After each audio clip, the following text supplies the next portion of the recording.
proclaimed.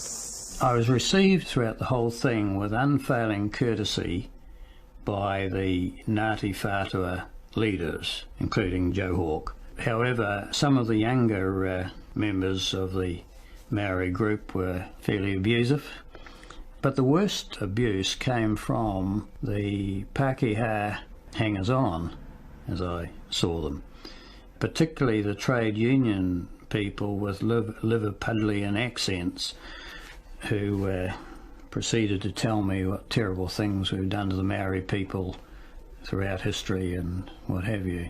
People had learnt to speak, and they learnt to do mihi and things which they'd never got the opportunity to do, because on the marae it's left to the elders, and every young person had a chance to show off, and they did, and they learnt heaps, and it was like one big family. I was of the opinion that, Māori were together. Māori fought for the same sort of things, and that what my father was doing on the point would be seen as a good thing by Māori.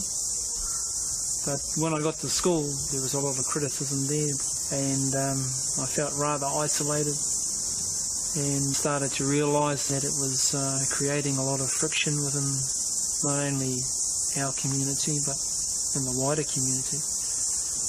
I thought, because I was being listened to by Joe and his people, that there might be a chance.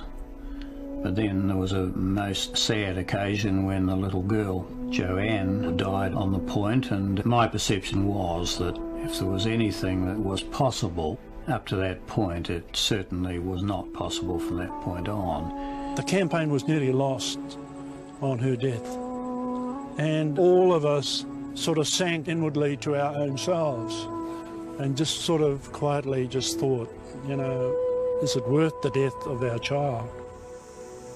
Seeing all the people and all the tangi and all the commotion, and I looked at my brother, I saw it was just a void there. There was nothing there. It was one of the scariest moments in my life. It strengthened everybody. The parents of Joanne, after much discussion, said that they couldn't leave, that she's here, and her death would be meaningless if we left. So we sent them on a holiday, and they went round the country, and they preached Bastion Point everywhere they went. It's now become clear just how tough the government were prepared to get. I took over the planning in total. From that point on, it just became a large logistical exercise, how to actually achieve this with the least amount of violence. Police came from as far away as Invercargill and as far north as Kaitaia, and we assembled at the Hobsonville Air Base. They were briefed about the set of circumstances that existed, and that briefing finished about 4 o'clock the day before.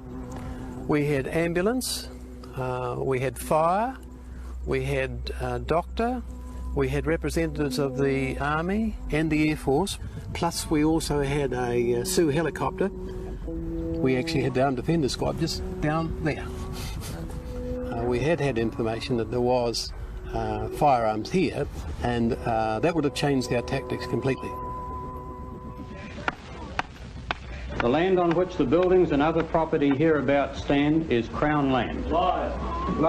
I request and require all such buildings and other property to be demolished and or removed forthwith by persons having an interest in them.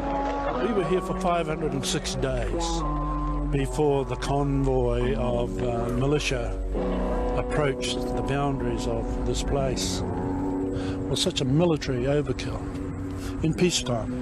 It was so idiotic. It was such a terrible waste of taxpayers' funds, because our people were here on our Tūranga Highway not harming anybody.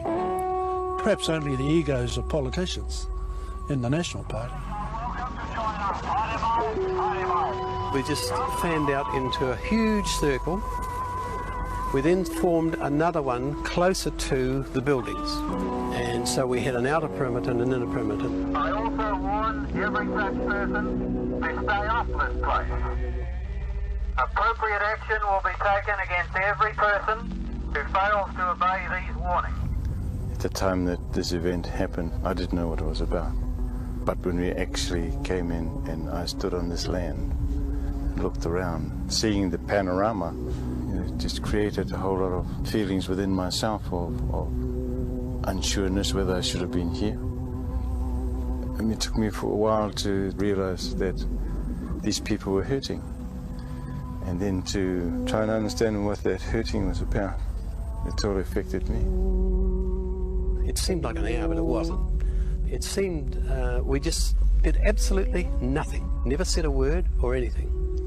And that's when one of the most telling things actually happened, and that the protesters, led by the elders, commenced singing hymns and prayers, and that was just shattering. It was moving, really, really moving. And it was then that one realised that, all right, here was something really sacred. And there seemed to be a peace come over the place. Some started to leave, and then it became quite apparent there was a hard core, and we're not going to go anywhere. This is Maryland, people.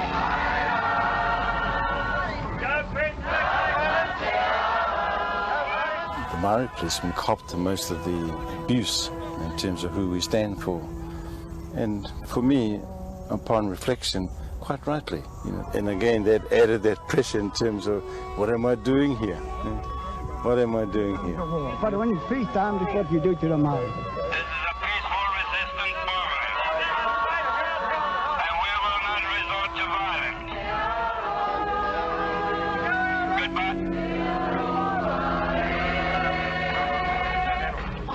When asked to leave, just leave. I was terribly saddened by it all. I felt that there must be a better way as the 200 people were dragged off. They didn't resist, they were dragged off peacefully, because that was the kaupapa, the basis of the protest. And that behaviour of the Crown was in keeping with the burning of the houses down on the flat back in 1950, 27 years previously. So there is a continuum in these things. The crushing of Te Whiti at Parihaka, Ruakenana in 1940, 1918 at Mangapohatu, and these people at Bastion Point.